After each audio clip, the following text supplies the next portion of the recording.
Toto je klávesnica ROG Falchion Ace. No a ja som ju kúpil, aby sme si zahrali Minecraft a taktiež vám poviem jej výhody a nevýhody.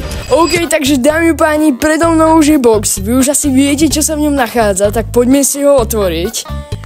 Wow, kámo, no tak to vyzerá naozaj dobre. Klávesnica sa mi celkovo páči, no tak si ju stadiaľ to vyberiem. Vidím, že má ešte aj nejaký kryt, kámo, čo je naozaj dobré.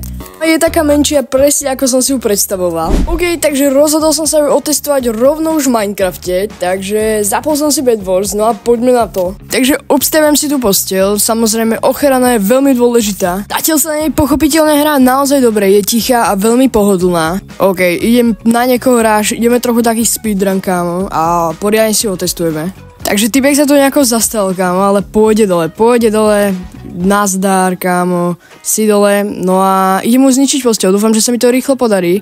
Poď, let's go, mám zničenú posteľ, no a teraz ho musím ešte zabiť. Zabijem ho a...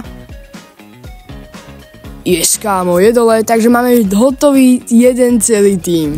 Potrebujem sa trošku vyupgradiť, takže si tu nakúpim nejaké veci, taktiež lepšie zabezpečím posteľ. No a musím uznať, že táto klávesnica je naozaj topová a veľmi dobre sa mi s ňou pracuje. OK, takže posteľ má už iba žltý tým a ja, takže idem zničiť posteľ žltému. Dúfam, že ešte nie je doma, no a preto musím konať naozaj rýchlo, ale vyzerá to tak, že nemá dobre zaobstaranú posteľ, takže by som ju mal rýchlo zničiť, no takže mu to dám nejaké TNTčko a naozaj by som mal konať rýchlo. OK, má zničenú posteľ a vidím ho tu zozadu, kámo, OK. No ale počas toho, ako som ja zničil posteľ žltému, tak stihli zničiť mne, takže ja sa rýchlo vracam domov. Dúfam, že to už nikde nie je, pretože veľmi by som na ňo nechcel natrafiť, takže OK, mám zničenú posteľ, nie, čo to je? OK, takže skončili sme druhý, no a bohužiaľ sa mi vyhrať nepodarilo. Ale to vôbec nevadí, pretože sme sa dostali k časti videu, kde si povieme výhody a nevýhody tejto klávesnice.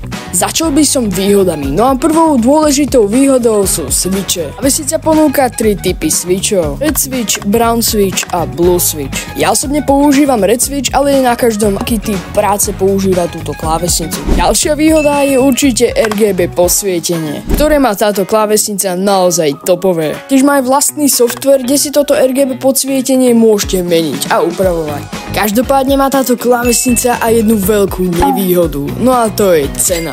Že táto klávesnica v tejto bielej verzii stojí až okolo 200 €, čo je na klávesnicu pochopiteľne celkom veľa. Ak vám teda ale do klávesnice nevadí trošku zainvestovať, tak vám ju naozaj veľmi odporúčam. To je z tohto videa všetko, no a dajte like a odber a čau.